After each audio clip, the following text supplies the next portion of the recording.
Today we are making no knead whole wheat bread. And to make this bread, you need these ingredients that are pictured here.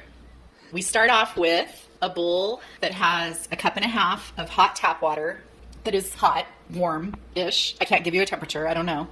And then we add yeast to the warm hot water. We add 1/4 of a teaspoon. It's a very small amount of yeast, 1/4 of a teaspoon. To that, we add 2 tablespoons of honey and 1 tablespoon of avocado oil. These are raw organic honey options that come from Costco. This avocado oil is from Smith's, a grocery store that carries Kroger brands. Then we add 1.5 teaspoons of salt, real sea salt. You can use any kind of sea salt. Then we add 3 cups of flours, total 3 cups of flours. I'm using 1.5 cups of 100% whole wheat flour, 1/2 cup of almond flour, and 1 cup of all-purpose unbleached flour, or you could also use bread flour. So this 100% whole wheat flour that you see right here, it says 100% whole wheat, and it says it's made from white whole wheat. Most whole wheat flours are made from red whole wheat. I prefer the white whole wheat. It has a little bit of a lighter texture and a milder taste, but it has the exact same nutrition as the traditional red whole wheat flour. So if you can find it, I usually can get that at Walmart or at the grocery store that carries Kroger, and there are other brands that also make 100% white whole wheat flour. And then these almond flours, this is Bob's Red Mill almond flour. You can get that anywhere. And that one over there that I'm pointing to, that one's from Walmart. It's also almond flour. So you can find almond flour pretty easily. And then of course, all-purpose unbleached flour or bread flour is a good option for the white part. You can adjust these amounts. This is 1.5 cups of whole wheat flour, 1/2 cup of almond flour, and 1 cup of white flour. But you could easily do 2 cups of whole wheat flour, 1/2 cup of almond flour, and 1/2 cup of all-purpose unbleached flour. As long as the flours add up to be 3 cups in total, it should work. Some people like to make it more white bread and maybe only 1/2 cup of whole wheat flour and 1.5 cups or 2 cups of white flour. So it's just according to your preference.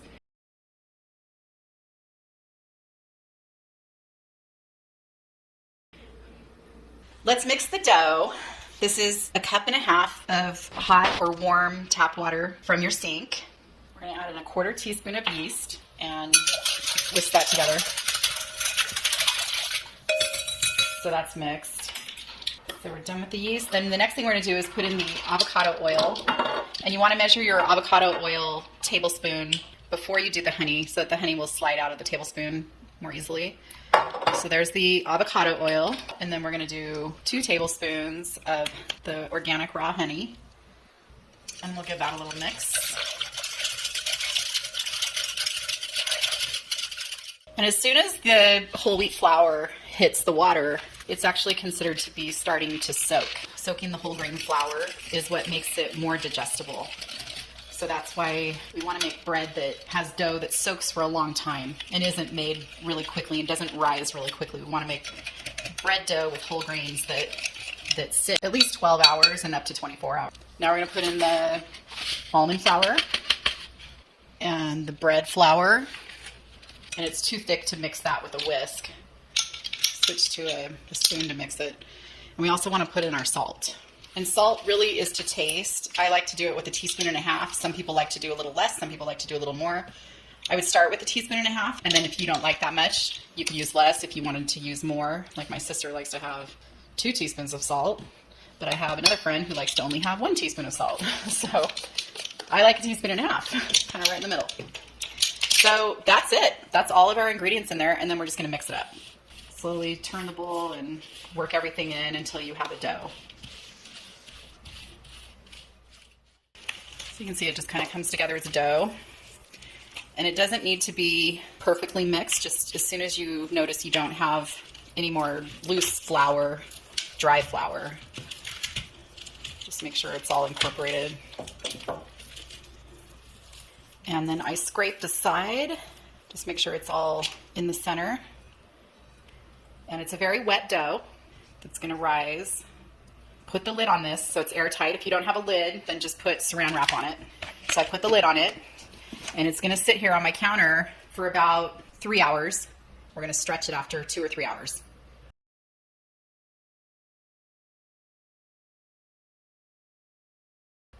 So this has had a chance to rest a bit and rise. You can see the bubbles here. Take the lid off, wet your hand, and then dig down into the bottom and grab the dough and stretch it up and then fold it down.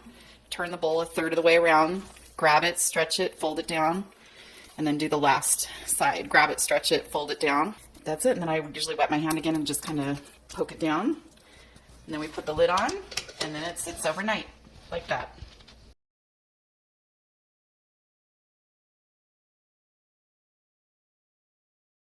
So this is a baking dish that we can put the bread dough in to bake it, and it needs to have a lid, and the bread is going to take on the shape of whatever dish you're using. So this is a round, I'd say about 9-inch, 8-inch or 9-inch, and it has a lid, which you need to bake it with the lid on. So we take a square of parchment paper like this, and we want to put it into the dish. I make basically a circle shape by folding the parchment paper multiple times like this, and then you can either get some scissors and cut it or just rip it. So it basically takes on the shape. It looks like a triangle, but then when we open it up, it's, you know, basically a circle.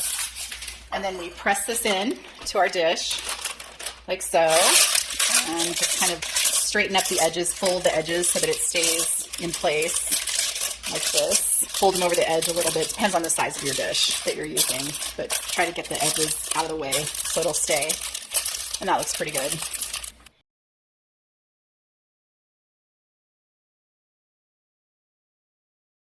So this is our dough in the morning, and you can see how much it's risen, and again, a lot of air bubbles. And we're gonna do the stretch 3 times again, just like we did the night before with a wet hand. But this time, on the 3rd stretch, I'm going to shape it into a ball and plop it into the baking dish. So here's our baking dish. And here's our dough. Lift and stretch the dough. Here we go. 1, 2, and the 3rd time, up and around. I kind of just pull it up and I shape it into a ball, kind of tucking under the dough like this until we get a smooth-ish top. And then I just put that tucked side down, the smooth parts up. And now it's in our baking dish. We're going to put the lid on it and let it sit another 3 hours, maybe 4 hours, till it doubles in size. And then it's ready to bake.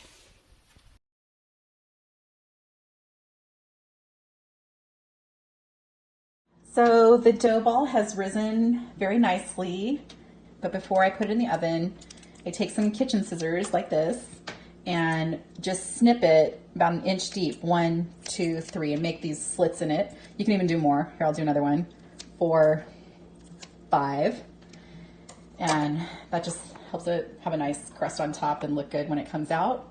So we're just waiting for the oven to preheat to 475. It's only about 440 right now, so in a few more minutes. And then I will put the lid on it like this. It's gonna have the lid on it, and we will bake it at 475 for 40 minutes.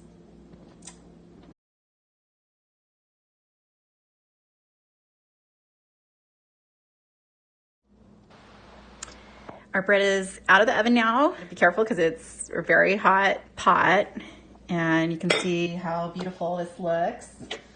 And we're just gonna use these flaps of the parchment paper to try to lift it out, and it comes out really easily. And we'll put it on the breadboard and let it cool down.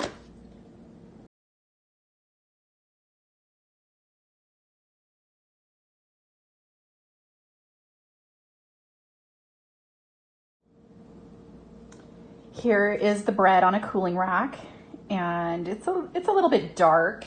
You might want your bread to be a little less dark. This was 40 minutes in my oven, but every oven's a little bit different. So maybe check it after 35 minutes, and it should have a browning crust, but it's up to you, you know, how dark you want it to go. This is how this one looks. And the whole house is smelling really good. So I'm sure it's going to taste good when we cut into it.